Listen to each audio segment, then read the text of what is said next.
ಕರ್ನಾಟಕ ರಾಜ್ಯ ಬಣಿಜಿಗ ಸಮಾಜ ಕ್ಷೇಮಾಭಿವೃದ್ಧಿ ಸಂಘ ಮುಧೋಳ ತಾಲೂಕಾ ಘಟಕದ ಆಶ್ರಯದಲ್ಲಿ ಭಾನುವಾರ ನಗರದ ವೀರಶೈವ ಕಲ್ಯಾಣ ಮಂಟಪದಲ್ಲಿ ಏರ್ಪಡಿಸಿದ್ದ ಕಳೆದ ಸಾಲಿನ ಪ್ರತಿಭಾ ಪುರಸ್ಕಾರ ಹಾಗೂ ಸಾಧಕರ ಸನ್ಮಾನ ಮತ್ತು ನೂತನ ಅಧ್ಯಕ್ಷರ ಪದಗ್ರಹಣ ಸಮಾರಂಭ ಉದ್ಘಾಟಿಸಿ ಮಾತನಾಡಿದರು.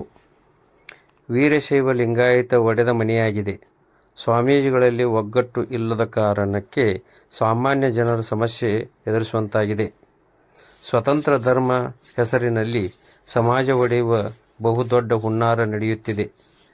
ಒಡೆದಾಳುವ ನೀತಿ ಮೂಲಕ ಬೇರೆಯವರು ಲಾಭ ಮಾಡಿಕೊಳ್ಳುತ್ತಿದ್ದಾರೆ ಎಂದು ಮಾಜಿ ಮುಖ್ಯಮಂತ್ರಿ ಬೆಳಗಾವಿ ಸಂಸದ ಜಗದೀಶ್ ಶೆಟ್ಟರ್ ಹೇಳಿದರು.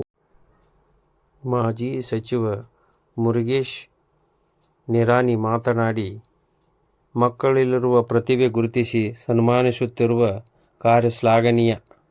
ಸಾಧಕ ವಿದ್ಯಾರ್ಥಿಗಳು ತಾವು ಉನ್ನತ ಸ್ಥಾನಕ್ಕೆ ಹೋಗಿ ದೇಶ ವಿದೇಶಗಳಲ್ಲಿ ಹೆಸರು ತರಬೇಕು.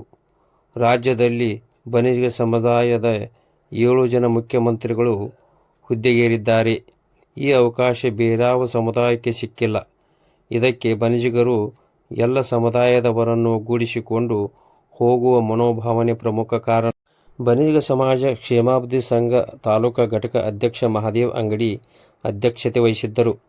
ಕನ್ನೇರಿ ಸಿದ್ದಗಿರಿ ಮಠ ಅದೃಶ್ಯ ಕಾಡಸಿದ್ದೇಶ್ವರ ಸ್ವಾಮೀಜಿ, ಶಿರೋಳ್ ರಾಮಾರೂಢ ಮಠದ ಶಂಕರಾರೂಢ ಸ್ವಾಮೀಜಿ ದಿವ್ಯ ಸಾನ್ನಿಧ್ಯ ವಹಿಸಿದ್ದರು. ರಾಚಪ್ಪಣ್ಣ ಕರೇವನ್, ಶಂಕರ್ ತಿಮ್ಮಾಪುರ್, ಅರುಣ್ ಕಾರಜೋಳ್, ಸಮಾಜದ ರಾಜ್ಯಾಧ್ಯಕ್ಷ ಮಲ್ಲಿಕಾರ್ಜುನ್ ರೂಢಗಿ, ಜಿಲ್ಲಾಧ್ಯಕ್ಷ ಹೊಳಬಸು ಬಾಶೆಟ್ಟಿ, ಗುರುಲಿಂಗಪ್ಪ ಅಂಗಡಿ, ಸೀಮಾ ರಾಮತೀರ್ಥ, ರವೀಂದ್ರ ಕೊಲ್ಲಾರ್, ವೀರೇಶ್ ಕಲಾದಗಿ, ಬಸವರಾಜ್ ಅಂಗಡಿ ಇತರರು ವೇದಿಕೆ ಮೇಲಿದ್ದರು.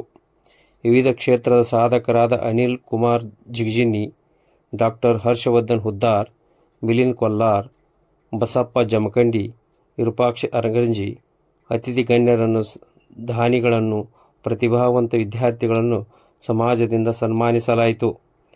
ನೂತನ ಅಧ್ಯಕ್ಷರ ಪದಗ್ರಹಣ ಸಮಾಜದ ನೂತನ ತಾಲೂಕಾ ಅಧ್ಯಕ್ಷರಾಗಿ ಅಶೋಕ್ ಪಟ್ಟಣಶೆಟ್ಟಿ, ನಗರ ಅಧ್ಯಕ್ಷರಾಗಿ ಡಾಕ್ಟರ್ ರವಿ ನಂದಗಾಮಿ, ಮಹಿಳಾ ಅಧ್ಯಕ್ಷತೆಯಾಗಿ ಲಾವಣ್ಯ ಉದುಪಡಿ, ಯುವ ಘಟಕದ ಅಧ್ಯಕ್ಷರಾಗಿ ಸುರೇಶ್ ಅಕ್ಕಿಮರಡಿ, ನೌಕರ ಘಟಕದ ಅಧ್ಯಕ್ಷರಾಗಿ ನಿಂಗಪ್ಪ ಜಂಗಾಲಿ ಅಧಿಕಾರ ಸ್ವೀಕರಿಸಿದರು. ಗಂಗಾಧರ್ ಗಾನ್ಗೇರ್ ಪ್ರಾರ್ಥನೆ ರೈತಗೀತೆ ಹಾಡಿದರು.